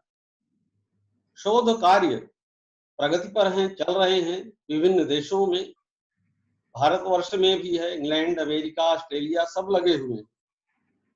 सर्वमान्य औषधि के बिना इस रोग की रोकथाम यह एक विकराल समस्या है। इसका प्रिवेंशन कैसे किया जाए या हो जाए तो निदान कैसे किया जाए बिना औषधि के, ये बड़ी विकराल समस्या है। इसी के निदान पर विचार करते करते हमारा ध्यान रोग प्रतिरोधक क्षमता की ओर जाता है। क्या है ये रोग प्रतिरोधक क्षमता? अभी प्रोफेसर बलराम सिंह जी ने अपने व्याख्यान में विस्तार से बताया। वो विज्ञान के विद्वान हैं। 14 में हम लोगों ने कॉन्फ्रेंस कराया था, तो आप हमारे मुख्य अतिथि थे इलाहाबाद विश्वविद्यालय में, और आपका बड़ा सारगर्भित महत्वपूर्ण व्याख्यान रहा। तो रोग प्रतिरोधक क्षमता क्या है? इसका सीधा उत्तर है सरल, हम लोग वैज्ञानिक नहीं है, जो समझ में आता उतना कह रहे हैं। उत्तर है रोगों से लड़ने की सामर्थ्य। यही है जो रोग प्रतिरोधक क्षमता के नाम से जानी जाती है। जीवन के विघातक बाह्य आक्रांता जो विषाणु है, वो हमारे शरीर के अभिरक्षित करने वाली जो प्रणाली है, जिनको मित्र विषाणु कहा अभी प्रोफेसर सिंह ने, तो हमारे शरीर में मित्र विषाणुओं की एक पूरी फौज है, सेना है। और विषाणु कैसे रक्षा करते हैं? तो हमारे यहाँ संस्कृत में एक बड़ी अच्छी कहावत है, विषस्य विषम औषधम। विष की दवा विष ही होती है। तो विषाणु हितकारी भी होते हैं, मित्र भी होते हैं। इसलिए उन मित्र विषाणुओं में ये सामर्थ्य बनी रहे कि जो शत्रु विषाणु हैं उनको वो पराजित कर सके। तो रोग प्रतिरोधक क्षमता हमारा जो इसे अंग्रेजी में इम्यूनिटी सिस्टम कहते हैं, इम्यूनिटी सिस्टम, ये देहाभिरक्षिका प्रणाली जितनी सुदृढ़ होगी, रोग फैलाने वाले विषाणुओं पर शरीर उतनी ही शीघ्रता से विजय प्राप्त कर लेगा। जीवन की सुरक्षा इस प्रणाली की निर्भर। इसी संदर्भ में एक और महत्वपूर्ण बात ध्यातव्य है, वो ये प्रिवेंटिव नहीं, अपितु रोगी को रोग भी है, इसी से रोग ठीक भी रुकती भी है और ठीक भी इसी से होती है। तो यह रोगी को रोग मुक्त कर देती है पूरी तरह से। यही रोग प्रतिरोधक क्षमता औषधि का कार्य करती है। अभी हाल में इजराइल देश ने कोरोना की एक औषधि का आविष्कार किया है, जिसका नाम है मोनोक्लोनल एंटीबॉडी। प्रतिरोधक की अनेक प्रतियां, रोग प्रतिरोधक एंटीबॉडी की बहुसंख्यक प्रतियां बनाकर रोगी के शरीर में सुई द्वारा डालने पर यानी इंजेक्ट कर देने पर प्रतिरोगियों की सेना, जो प्रतिरोधक विषाणु मित्र विषाणु हैं, उनकी सेना कोरोना के जो स्पाइक्स बने होते हैं उन पर चिपक जाती है। कहते हैं, उन्होंने दिखाया कि ये वाई के आकार की होती है, उसके विषाणुओं पर चिपक जाती है और उसे रक्त कोशिकाओं में जो स्पाइक्स को जमा देता है उसको नहीं रुकने देती है, जमने ही नहीं पाता। परिणामतः कोरोना मर जाते हैं और रोगी स्वस्थ हो जाता है। रोग प्रतिरोधक क्षमता को सुदृढ़ करने के कारण में वर्णित है। फल प्राप्ति हेतु लगाए गए आम के पेड़ से क्लांत पथिक को शीतल छाया तथा सुगंध भी प्राप्त होती है। आपस्तंभ स्मृति हमारी कहती है, यथा आम्रे फलार्थे निमित्ते छाया गंध उत्पत्ति।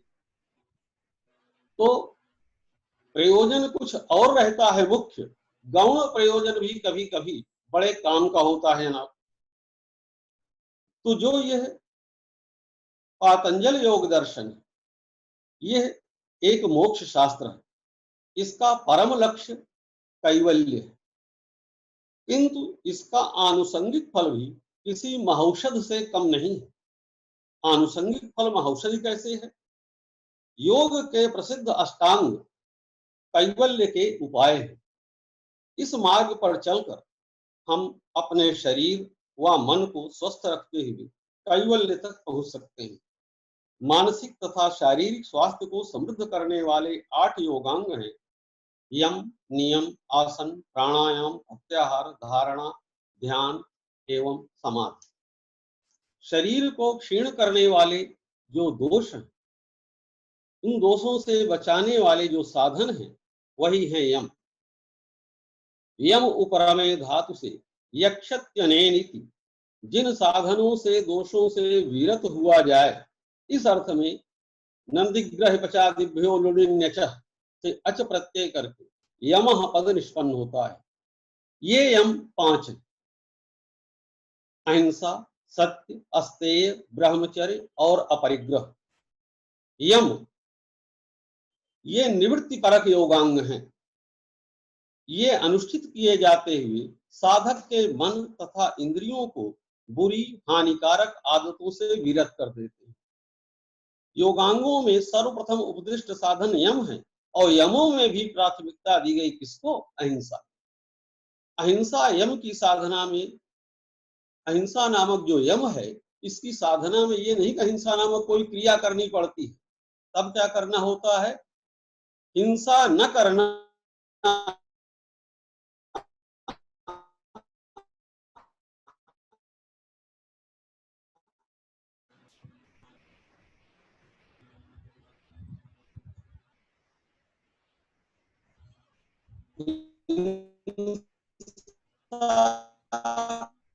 को वादी हिंसा। तो हिंसा यम में प्रथम स्थान दिया गया। तो प्रवृत्ति समाज में यह हिंसा शारीरिक भी होती है, वाचिक भी होती है, मानसिक भी होती है। इससे हम दोनों तरह से संत्रस्त कर सकते हैं, तीनों तरह से। शरीर को कष्ट देना, किसी को मार डालना, काट डालना, चोट पहुंचाना इत्यादि। मानसिक पीड़ा, उसके अंदर इतना संताप पैदा कर देना कि वो अशांत चित्त हो जाए। वाचिक, ऐसी वाणी बोला, कहा तिल मिला उठे, ऐसा कह दिया, ये कहना, ये वाचिक हिंसा है। तो हिंसा के विविध भेद हैं, बहुत भेद बताए गए। योग शास्त्र में बड़ा लंबा भेद है। कृतकारित अनुमोदित हिंसा, लोभ मोह और क्रोध के कारण की गई हिंसा। मोह लोभ के कारण जो हिंसा की जाती है, वो यदि हमें जीवा लोलुपतावश मांस खाना है तो उस प्राणी की हिंसा करते हैं, मांस के लिए हिंसा कर देते हैं, चर्म के लिए हिंसा कर देते हैं। केशेषु चमरी महंती, देखा चमरी वृक्ष को मार देते हैं केवल केशों के लिए।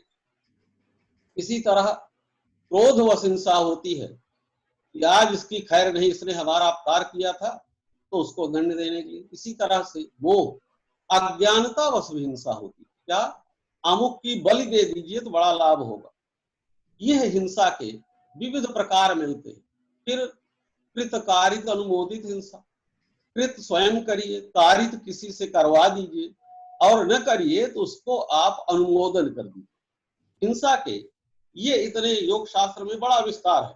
ये कहा गया एवं असंख्यातः भेदा, व्यासदेव कहते हैं भाष्य में कि इसके अगणित भेद हैं। पहले 81 तक गिना गए, फिर उनकी हिम्मत छूट गई, कहा कि इतने प्रकार के प्राणी हैं, सब प्राणियों में अगर इन सब भेदों को लागू करेंगे तो इनकी काउंटिंग नहीं हो पाएगी। इतने भेद हैं हिंसा।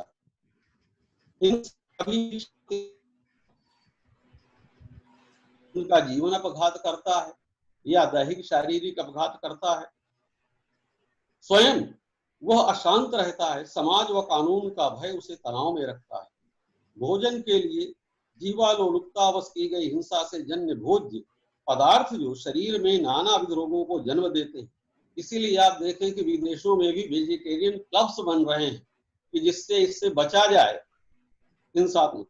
वर्तमान महामारी का जो कारक है विषाणु कोरोना, वो भी हिंसा का एक उपाधि है। चीन देश के वुहान नगर में वन्य पशुओं की विशाल वधशाला है और वहां बाजार भी है। इसी वधशाला से प्रयोगशालाओं में, बाजार में जीवित, मृत एवं अर्धमृत जीव जंतु भेजे जाते हैं। वहां जीवित अर्धजीवित भी खा लेते हैं चीन। ऐसे रोग जो जीव जंतु जहां जहां भेजे जाते हैं उनसे कहीं न कहीं विषाणु निकल करके रोग फैलाते रहते हैं। सत्य, अस्तेय और अपरिग्रह, इसके बाद आते हैं अहिंसा के बाद। तो सत्य, स्तेय और अपरिग्रह, ये जो 3 नियम है, इनमें सत्य है असत्य भाषण से बचना, स्तेय है किसी की इच्छा के बिना उसका धन आदि उसका कोई सामान न उठा लेना, और अपरिग्रह है जरूरत से ज्यादा संपदा इकट्ठा करने में अपनी जान न लगा डालना। ये 3 नियम हमारे मानसिक तनाव को क्षीण करते हैं। मानसिक तनाव भी रोग कारक है, किसी को हाइपरटेंशन, किसी को न मालूम क्या क्या हो जाता है। तो ये 3 नियम हमको उस मानसिक संताप से बचाते हैं, उसको क्षीण करते हैं जो हम धन करने कमाने में लगा देते हैं। असत्य भाषण, परद्रव्यापहरण एवं आवश्यकता से अधिक धन संग्रह, इनसे विरत रहना, इसी से इन तीनों नियमों का परिपालन हो जाता है। सर, और हमें मानसिक सर निवेदन है थोड़ा सा जब जल्दी करें।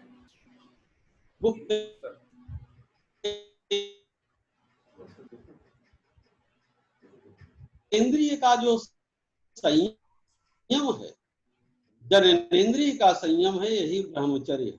असंयम ये शरीर को, शक्ति को, इंद्रिय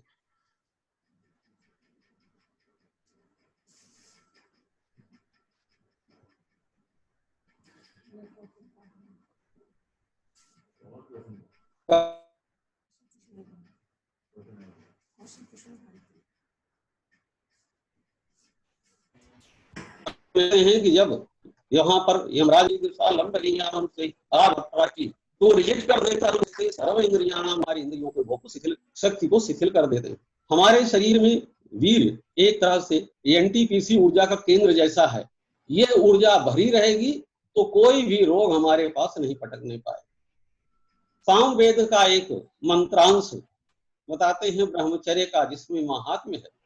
ब्रह्मचर्येण तपसा देवा मृत्युम आघनत, ये सामवेद 11:5-19 में कहा गया कि देवताओं ने मृत्यु तक को जीत लिया इससे, जब वो ब्रह्मचर्य के द्वारा प्रवृत्त हुए।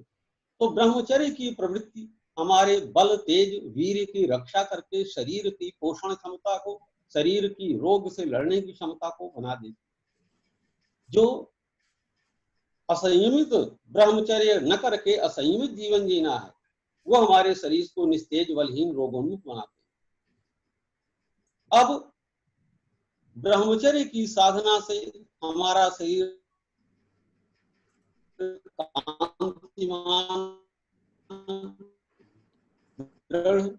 रोग प्रतिरोधक क्षमता, हम रोग पर विजय पाने में स्वांग है। नियम ये भी 5 हैं।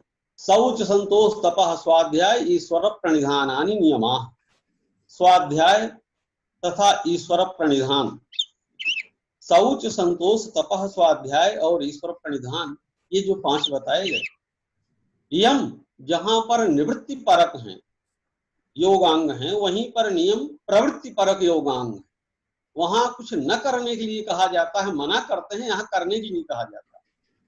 संतोष, स्वाध्याय और ईश्वर प्रणिधान। संतोष अधिक से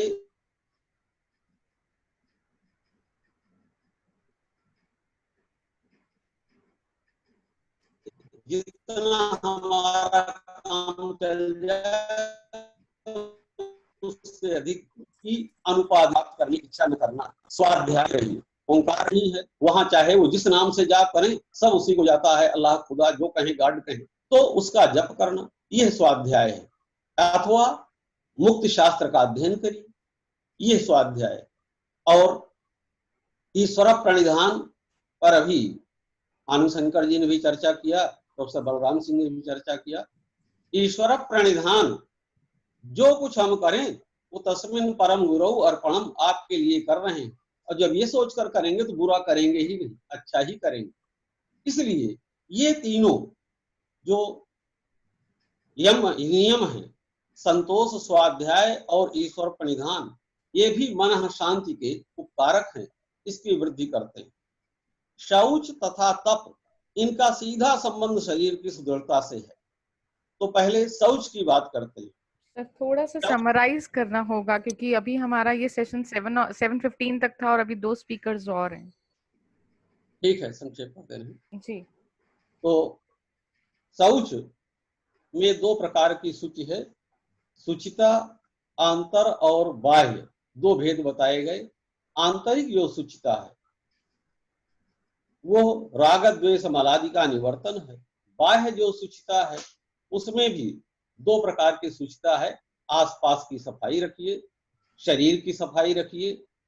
शरीर की सफाई रखने पर हमारे रोग हमसे भागे रहते हैं। इसीलिए छोटे क्लास में पहले कविता पढ़ाई जाती थी, उठो सवेरे रगड़ नहाओ पहला काम। जो नहीं नहाते, जाड़े में प्राय लोग नहीं नहाते, उनके लिए भी विधान है।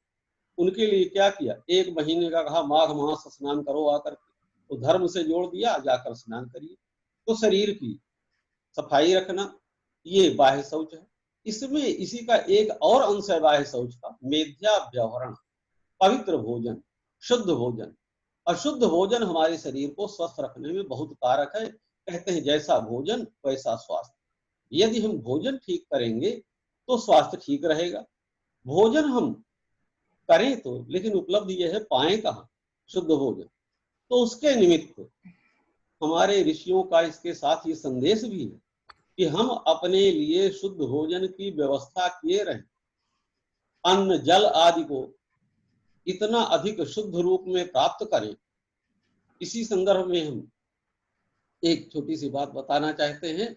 हमारे जो महान कवि थे, क्रांतिकारी थे, उपन्यासकार थे और राष्ट्रगीत के रचयिता थे, वंदे मातरम, तो उस पे उन्होंने पहली ही पंक्ति में, पहले शब्द में कहा हमारी भूमि कैसी हो, सुजलाम, जल हमें पीने के लिए, शोभनानि जलानि यस्याम ताम सुबलाम सुजलाम, जिसमें जल के जितने स्रोत हैं हमारे, नदियां, सरोवर, सब पवित्र जल से, शुद्ध जल से भरे हों, ऐसी भूमि की वंदना करते हैं।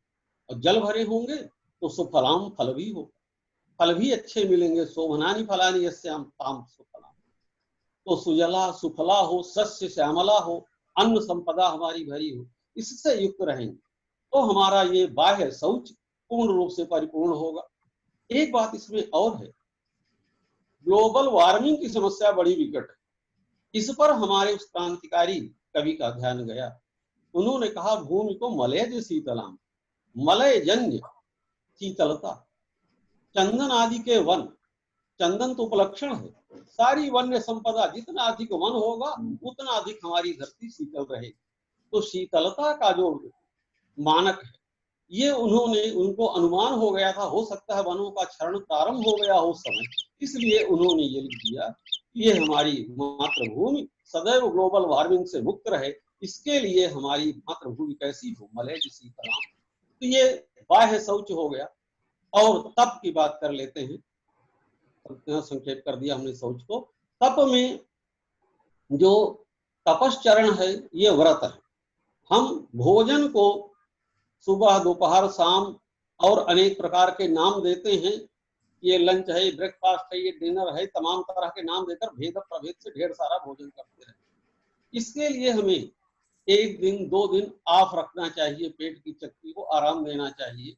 इसके लिए कई व्रतों का विधान है, उन व्रतों को रखते हैं। आज भी लोग, कोई सोमवार रहता है, कोई रविवार इत्यादि व्रत रहते हैं। उसके द्वारा हम अपने स्वास्थ्य को सुदृढ़ रख सकते हैं। ये तप है। तप में द्वंद्व सहन की क्षमता आ जाती है। वेदांत किसी को तितिक्षा कहता है। द्वंद्व, हमारे जीवन में द्वंद्व भरे पड़े, सुख दुख लाभ हानि इत्यादि जितने भी शीतोष्ण आदि हैं, शरीर इनको सहने लायक दृढ़ हो जाता है। हमारी ऐसी क्षमता बढ़ जाती है रोग प्रतिरोधक, जिससे हमारा शरीर स्वस्थ हो जाता है। और हम इनको तो रोग प्रतिरोधक क्षमता को बढ़ाने में यम नियम के साथ आसन और प्राणायाम।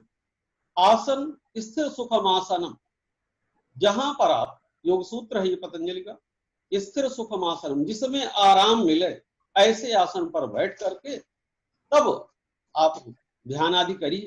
तो आसन, अब बाबा रामदेव देखते हैं कितना आसन बता डालते हैं। तो वो जितने भी आसन हैं, पद्मासन, हस्त निषूदासन और उष्ट निषदनासन, अनेक आसन है, वीरासन, तो आसनों के विविध प्रकार हैं। इन आसनों से भी शरीर की हड्डियां, मांसपेशियां, ये सब सुदृढ़ होती। और उसके बाद प्राणायाम पर आते हैं। समय कम है इसलिए जल्दी कर दे रहे हैं। प्राणायाम शरीर से प्राणवायु का बाहर निकालना और अंदर ले आना। श्वास और प्रश्वास, इनके भी भेद है, बहुत विस्तार में नहीं जाएंगे। पूरक, रेचक, कुंभक और एक केवल कुंभक। अब समय नहीं है इसलिए उनके डिटेल में नहीं जाते, किंतु प्राणायाम के लिए शुद्ध वायु की आवश्यकता है। और उस वायु को हम पॉल्यूटेड कर रहे हैं बराबर, उससे बचना हो। जिससे हमारे वैदिक ऋषि जो ध्यान रखते थे, तन्नो वातो मयो वातु भेषजम, हमारे पास वो वायु औषधि है। औषधि कहीं से थोड़े ढो के लाता था, ये ढो करके जैसे मोदी जी ने भेज दिया दवा ऐसे लाता था ना।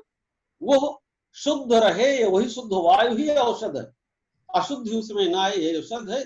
इस शुद्ध वायु को पूरक के द्वारा ग्रहण करना, रेचक के द्वारा निकालना, कुंभक के द्वारा उसको स्थिर करना, इससे हमारा शरीर परिपुष्ट होता है। और ये हमारी श्वसन तंत्रिका पर ही कोरोना हमला करता है। और यदि हमारी श्वसन तंत्रिका दुरुस्त रहेगी प्राणायाम से, तो फिर कोविड-19 से छुट्टी रहेगी। ये इतने आवश्यक अंग हैं। बाकी जो अंग हैं वो मुक्ति के लिए आवश्यक हैं, कैवल्य के लिए आवश्यक हैं। उनसे भी मन शांति मिलेगी। प्रत्याहार है, धारणा है, ध्यान है, समाधि है, उनसे भी हमारा चित्त सुदृढ़ होता है, शरीर स्वस्थ होता है। तो अपर्णा जी का संकेत है, समय कम है, तो अपनी वाणी को यहीं विराम देते हैं। और धन्यवाद आप सब। धन्यवाद सर। रोग प्रतिरोधक क्षमता को बताते हुए आपने योग के सभी अंगों और प्रत्यंगों की प्रासंगिकता को यहाँ रखा है वर्तमान परिप्रेक्ष्य में खास तौर पे। तो आपका बहुत ही सुंदर और बहुत ही ज्ञानवर्धक वक्तव्य रहा। अब मैं अगले वक्तव्य के लिए प्रोफेसर ललन प्रसाद जी को, हाँ जी धन्यवाद। अब मैं अगले वक्तव्य के लिए प्रोफेसर ललन प्रसाद सर को आमंत्रित करना चाहूंगी। सर हमारे वेब्स जीसी के मेंबर भी हैं एंड उनका टॉपिक है पोस्ट कोविड-19 economy, special reference to Kautilya Arthashastra. मैं सर का थोड़ा सा ब्रीफ बायो यहाँ देना चाहूंगी, बिल्कुल 1 सेकंड में ही दे दूंगी। मिला दो जी। सर जो हैं इकोनॉमिस्ट हैं और अक्सर यहाँ पर आपने देखा होगा न्यूज चैनल्स में और न्यूज़पेपर्स में उनके कहीं ना कहीं इंटरव्यूज आते रहते हैं और इसी बात पे इकोनॉमी को लेकर ही मुख्यतः वह अपनी बातचीत को रखते हैं। He is ex-dean and HOD of Business Economics, University of Delhi. He is an experienced senior executive with demonstrated history of working in the education management industry. Professor Prasad is skilled in non-profit organizations, creative writing, lecturing, editing, and public speaking. He is a strong business development professional with BCom gold medalist from BHU and doctorate in management from Punjab University. His thoughts are basically focused on business, economics, commerce, and management. Sir, we welcome you for your talk, sir. Thank you, Aparna. Professor Srivastava, Professor Balram Singh, Dr. Shashi Tiwari, learned speakers, Anita Sen Gupta ji. I would like to concentrate on a few points which have been mentioned in your concept paper of this conference. Let me first begin with the environment. A few years back, I was directing a World Bank project on cost-benefit analysis of Yamuna River. In course of investigation, we have to visit Yamuna River very often, and we saw at many places in the river fermentation, chemicals coming out. Now think of a river where a lot of chemical is flowing freely.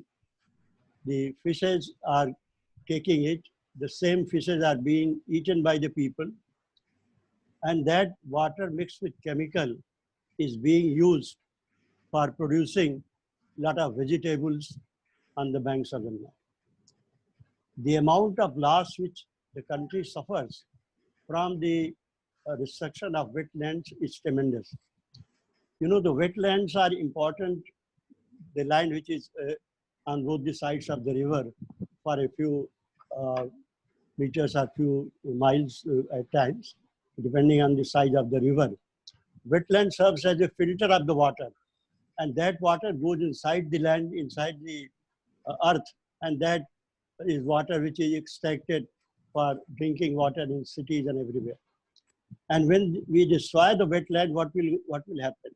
So both that our health is being affected by destroying the wetlands and by polluting the rivers, and the economy suffers a lot. If you look into deeply, not only Jamuna, but most of the rivers in India, they are highly polluted.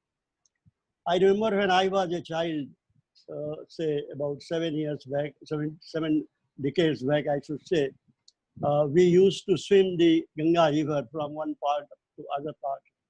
And the river was so clean that you could even see a coin which is lying on the surface of the river and on the land in the river. And today the situation is that river is so polluted, it is black at the places, it is full of the things which are coming from tanneries, from manholes, from rubbish from cities. And then you just can't drink that water. And at that time we could use, not only that we used to drink that water, it was that water which we used to pour on shivling. It was that water with which we used to prepare our food. And it was that water with which we used to drink. So things have changed a lot. This corona has given some opportunity to people to look into that how the rivers can be clean. And at the time it is told that Ganga looks a little better, much better than what it was 2 months back when the corona started in this country. If we can preserve our environment, we not only gain economically, but we gain in terms of health, in terms of happiness, in terms of prosperity, in terms of well-being of our people at large. And our rishis had worked a lot over vegetables, over herbs, which are found in different parts of the country. And if we use them thoroughly, if we use them, we can gain a lot. I remember I had opportunity to go to Kailash Mansarovar with Muniji, the Swami of Haridwar. And Balkishan ji was also with us in that team. And at places, Balkishan ji used to show us the herbs which can be used for different type of diseases. And one place I remember on the bank of Brahmaputra, he showed me a herb which could be used for the treatment of cancer. Such a vast knowledge is hidden in our scriptures, and we have not been able to use it much. Ayurveda has not been given that place of prominence in this country which it deserves. Well, friends, a lot of things have been said about environment, and our saints and philosophers have been talking about in past, and they have taught us as to what are the types of herbs, what are the types of vegetables, what are the type of fruits and others which can be used to keep us healthy and also to develop the immunity. Professor Balaram Singh has described about the immunity which can be inner and which can be outer also. Both ways we can gain if we try to understand what Ayurveda says, what Charak has said, or Susut has said, or what other eminent Ayurveda Acharyas have written. Now, when we come to Paryavarana or environment, we know that a lot of things have been said by our rishis. Mata Bhumi Putro Aham Prithibhya. Or for rivers, Amritame Nabitame Naditame Devitame Saraswati. For Ganga, it was said, Devi Surjashwari Bhagavati Gange Tribhuvan Tarini Taral Tarangi. The Ganga water used to be clean. It used to be so clean that you could easily say that there can't be nothing more clean than Ganga. And there was a saying for Ganga that there are no germs in Ganga water. If you keep in a bottle, and it will remain for years and no germ will come. And this is not true for any river in the world. But now it's no more true because Ganga is so highly polluted. I told you the situation of Jamuna in Delhi. It is so polluted you can't drink water. In fact, we tried to work out the amount of water, drinking water, which if Jamuna is clean and we can get from it, trillions of bottles of drinking water would not be needed if rivers like Jamuna and Ganga and others are clean. But they are no more clean and we are facing the crisis in the world. Friends, there is a saying in our villages, Jaisa khave dhan, vaisa pave gyan. The type of food determines also your mental setup, your working of mind. And we can see it a little if we try to go into deep. What is happening in China? China has created a world crisis through the virus which it has generated in its lab. Now this virus was carried over by Chinese throughout the world. And if you look over as to how this has started in the beginning, the first countries which were affected in Europe were mostly the countries where a lot of visitors used to go from China, a lot of tourists used to go to China. Italy and Spain, they were worse affected, and still they are affected, worse affected. And lakhs of people died there. The virus started in Wuhan and then it spread over the whole world, and it has created an unparalleled crisis, I should say. And the economic damage has been tremendous. Now, the damage, the crisis which came out of this virus has been unprecedented in the world history. In the sense, never in the world history, so many people world over were locked in their houses for days together, for months together, and so on. The very people who have to run economy, the workers, the factory owners, the bankers, the administrators in government, in private offices, the trainers, the consultants, the scientists, the engineers, practically people in all fields of life, they have been locked and locked for days. Think of the tremendous amount of damage which economies world over would have suffered. The preliminary estimate says that it is something like $9 trillion loss which the world has already suffered. See, the total world GDP at the moment is about $200 trillion, of which $9 trillion is told to be lost. And it is likely to continue further because Corona is not going to be controlled so soon. No medicine has been yet found which can control this disease. So for how many months it will continue, nobody knows. Although we all hope that in few months' time, some medicine will come and this deadly disease could also be fought for, just as human race has fought malaria, it has fought HIV, it has fought influenza, it has fought different type of flus. Corona also will be won over one day. But by the time, it would have caused tremendous damage to the economy. We have our great thinkers in this country, and I would like to say a few things about what Kautilya has said about our lifestyle and things of that nature.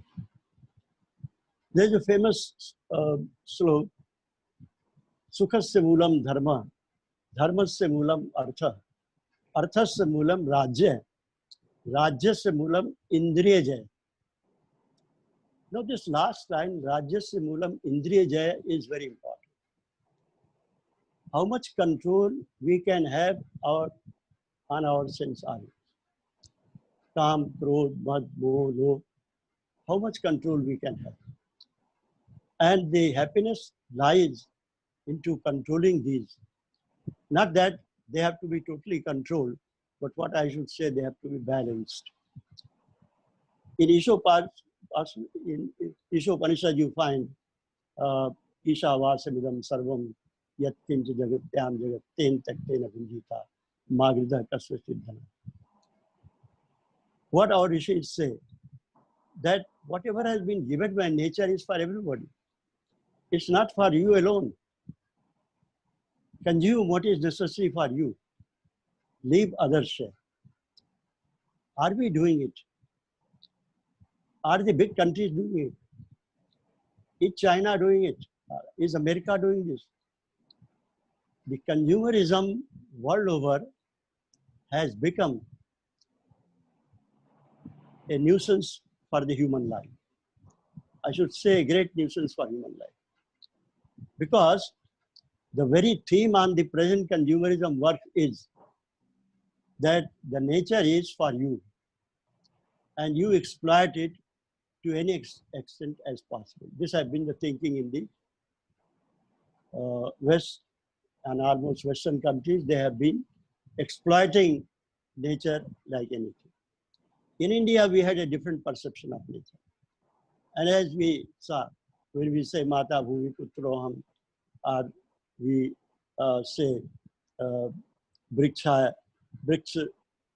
Nam Patay Nama, Aranyam Patay Nama, or we river or rivers, or we say that we should not cut trees which give milk, which give fruits. There is a beautiful slok by Chanakya where he says, those who cut the trees which give fruits and those who kill the animals which give milk, if these people go to heaven, then who will go to hell?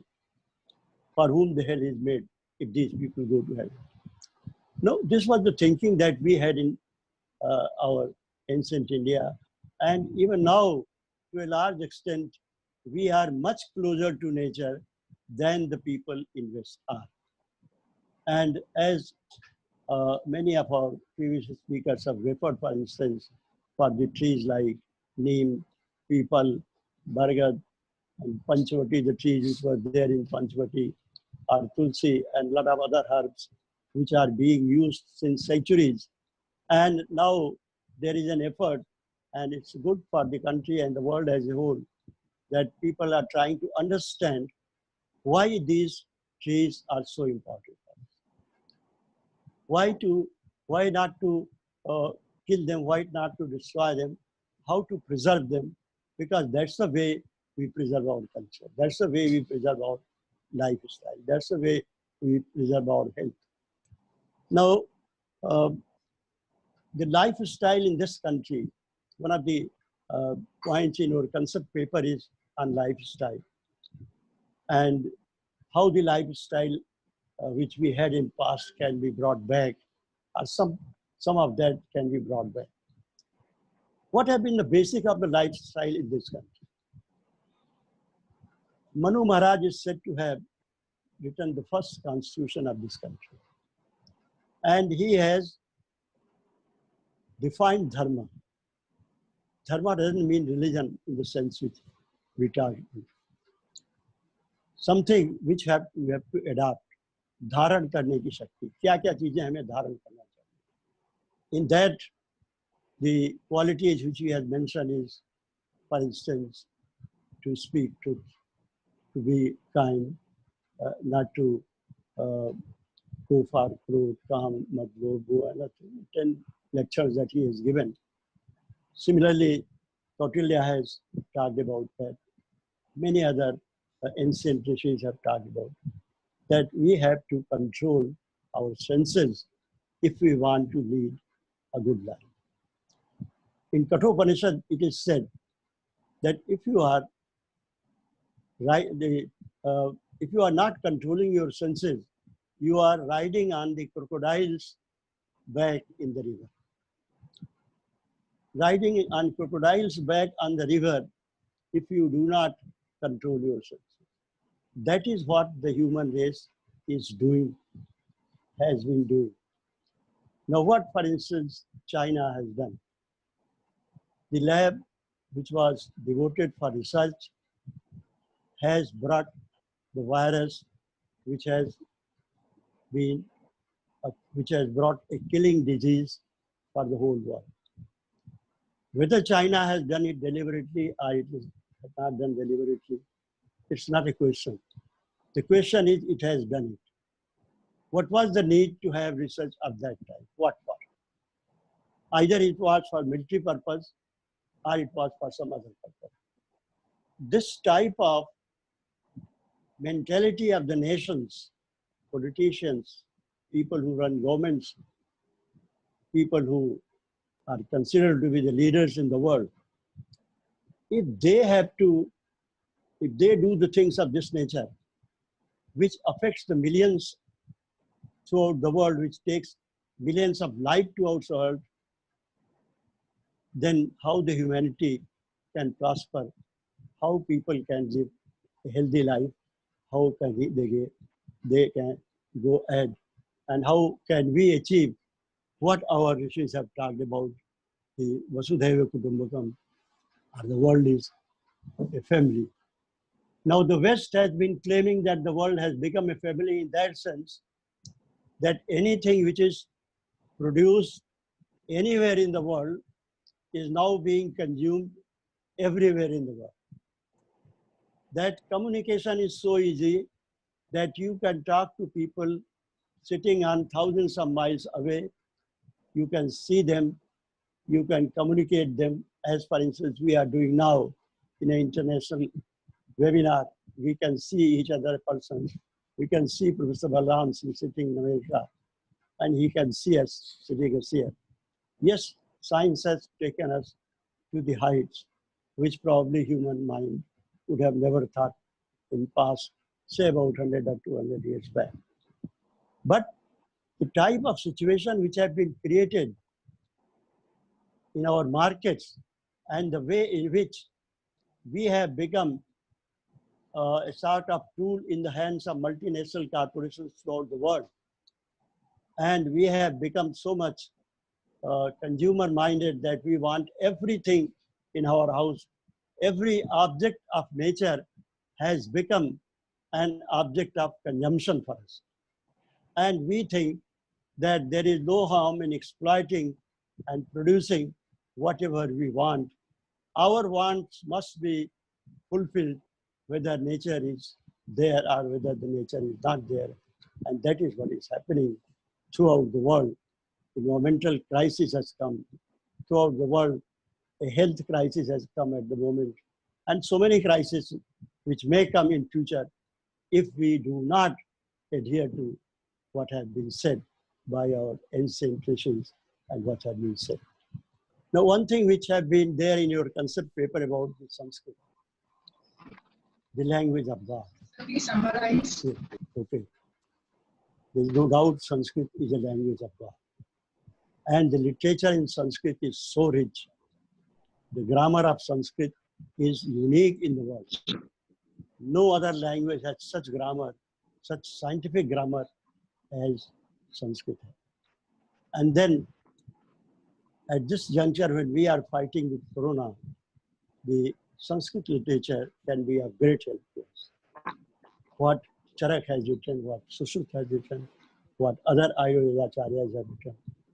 Now Charak has said that if you want to live long, if you want to be Dirghayu, you have to maintain your health.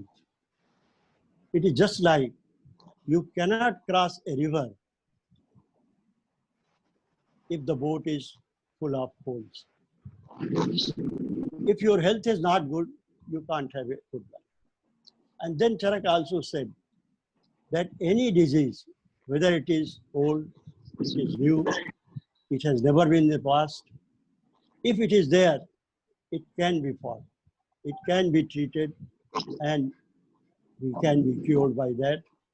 Such was the thinking of our saints and philosophers who gave us the concept of Namaste, who gave us the concept of yoga, who gave us the concept of using herbs, aushadhis, and a lot of description of this we find in Atharvaveda, and then it's Upaveda, Ayurveda, and so on. Well, friends, the time is short. Thank you very much.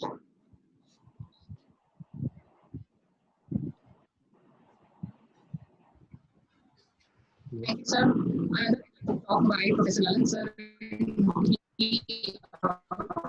how world economy got hit with the of its talk. पुरुषार्थों की हमारे जीवन में क्या प्रासंगिकता है और उपनिषदों को लेकर और देते हुए आपने अपनी बात को रखा और हमारा ध्यान केंद्रित किया। हम आपकी प्रकृति में सर आगे इस सेशन में हमारे साथ मैडम डॉक्टर इंद्रानी रामा प्रसाद जी, थोड़ा सा इंट्रो देना चाहूंगी।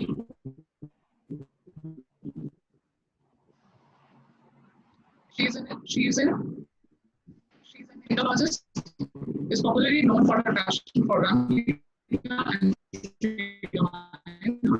she independently works in the field of religion. She lives in Trinidad and Tobago but travels a lot to India and she's a wonderful speaker, writer and thinker, Dr. Pandita Indrani ji. The topic of her presentation is again the theme of our this webinar, that is the and lifestyle to combat the COVID-19 pandemic with reference to self-care literature. And I request you now to be Shukla ji, may I be the host of this session because I have to take slides of ma'am. Already co-host, he is Professor Indrani. Okay, so Namaste, can you hear me? Namaste, can you hear me? Yes, ma'am. Yes, ma'am. Please continue. Yes. Namaste, Chairperson, organizing committee members, Department of Sanskrit, Ishwar Saran Degree College and WAVES. Thank you for allowing me to share a vision from Back to Some Sanskrit, a book written by Rajiv Malhotra. Now, my focus is on the threats to meaning in Sanskrit texts. When the Adhikar is handed over to Western academics and Western institutions, especially academics who are not insiders of the. Next. Next. Next. So here we got, no, go back to that one. Yeah, here we got a picture of the book, The Battle for Sanskrit. And so William Jones is the Britisher who is credited with starting Orientalism. Orientalism is a way of studying that looks at the Indians as not educated, as childish, as in need of being saved. And if you look at the cover, you see Sir William Jones sitting, writing, while three pundits are sitting at his feet. And he sits there almost like the Vyasji. And this book asks the question, is Sanskrit political or sacred? Is it oppressive or liberating? Is it dead or alive? Next. And here I want to read some reviewers, excerpts from reviewers. Next. Dayananda Bhardava, he has written, but their hidden agenda is to convince ignorant Hindus that the Vedas are myths and that the traditional claims are nonsensical. He's saying this of the Orientalists and the people who are translating Sanskrit texts today in Western academia. Not all of them, of course. Next. S.R. Bhatt says, this book calls upon traditional scholars to get out of their silos, a forceful defense against the onslaught of Western scholarship. I highly recommend it as a preparation for strategic debates. Next. Conrad Els, who's an Indologist and a great friend of India, he says, Westerners consider themselves very progressive when meddling in Indian affairs. The underlying spirit of civilizing the savages is the same. In other words, the Indians are looked upon as savages by those who are coming from the colonial and the Western academia, and we need to be saved. And he says, he goes on to say, these kinds of academics, they are now trying to wrest control of Sanskrit studies from the oppressive, reactionary traditionalists, and increasingly succeed with the help of native informers eager for status and money that Western academics can confer. And he says they try to carry away the adhikar, or the prerogative, to interpret Sanskrit texts so as to make Hindu look at their own tradition through anti-Hindu lenses. Next. Sampadananda Mishra of the Sri Aurobindo Foundation says, the Bhagavad Sanskrit has immense potential to equip and arm Vedic insiders with the required knowledge, not just to battle with outsiders, but more importantly, to preserve their own Sanskriti based on its indigenous principles. And he's suggesting here that the insiders, we need to join a suggested home team for serious intellectual exchanges on the issues concerned. Next. Next.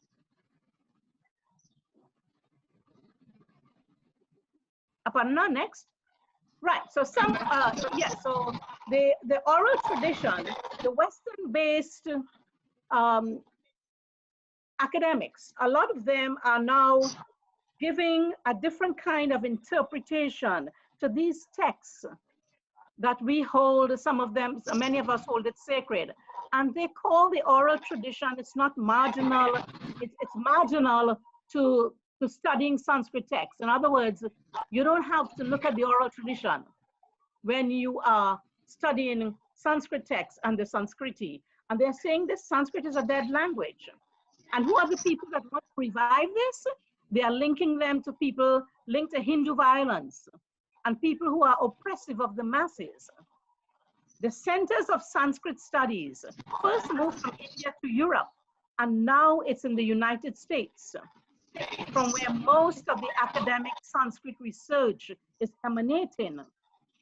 American Orientalism, and I want you all to get acquainted with that term if you're not already. American Orientalism is the lens for studying the Sanskrit. Youths in social sciences are being prepared to produce new prescriptions, like new smritis, that detoxify what these Orientalists are saying, that the Sanskrit texts have a lot of toxic material. It's anti-Muslim, it's anti-Shudra, it's anti-women, and so on. Next. If left unchecked, if we, the Sanskrit lovers, don't check this, India will start importing knowledge about its civilization. When I say you, we who have to access this knowledge in English and who have to access it from writers, the American Academy, we will start imbibing what they are saying. And I want to point to the Murthy collection at Harvard University was funded by a very wealthy, the Murthy family of Bangalore, and they are translating the Sanskrit texts, and the editorial team does not have anybody from India. Can you imagine that? That the Indian epics, Mahabharata and Ramayana and so on, are being translated and not a person from India, when this is India's national treasure. Now, Westerners understand the cultural wealth. They appreciate this wealth that is in Mahabharata, Ramayana, and other texts, Rig, the Veda, and so on. And they are mining this for the philosophical situation, for spiritual guidance, and for the potential for expanding systematic knowledge in fields for the mind sciences. Next. Hijacking the study of Sanskrit and Sanskriti. There are two interests that are hijacking Sanskrit studies. Social scientists and humanities scholars.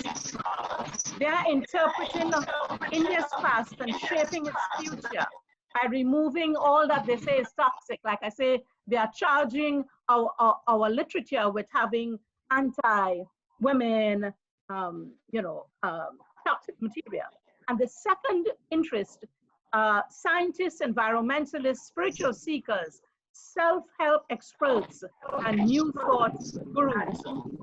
These are seeking to mine the wealth of knowledge in Sanskrit and Sanskrit. Next. Sanskrit should be an ancient language that is used actively, like Mandarin, Persian, and Arabic.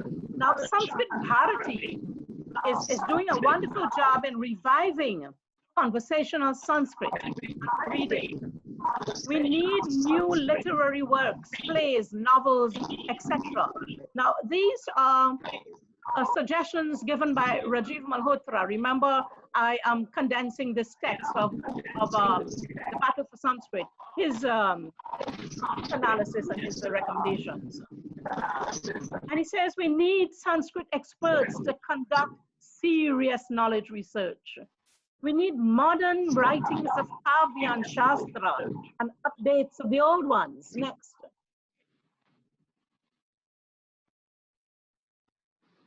Sanskrit scholarship. There's a social science perspective on the critical historical tools. We need debates. Sanskrit scholars should be having debates designed to bring fresh insights, to link Sanskrit to both the Paramarthika and the Vyavaharika, to include transcendental understandings and the Adhyatma Vidya methods, to have new smritis by adhikaris who are invested in the tradition and who have the lived experience to write these new smritis. Can you imagine, I ask, secondary literature of Muslims, Christians, and others being written by persons outside of the tradition? Persons without the required adhikar? Can you imagine that happening at all?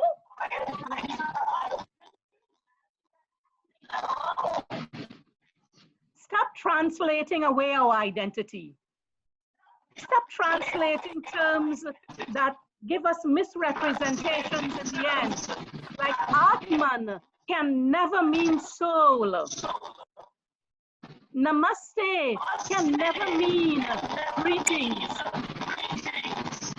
And Malhotra recommended a book with 108 Sanskrit non-translatable terms. And perhaps that's a good project for your scholars here to get involved in. You can make a list of these terms that are not to be translated and to put them in English, just like in English has karma and pandit and so on. We must begin to insist we use these terms and to re-Sanskritize Hindi away from the popular Urdu Hindi unspoken. Next. Shastras contain India's knowledge that's embedded in Sanskrit. And he's given a list here. Shastras has the intellectual wealth of India in specialized fields, waiting you experts, the experts in Sanskrit. It's awaiting you to study them. And he's given a whole astronomy, ceramics, chemistry, and so on. Next. Ancient knowledge for contemporary times.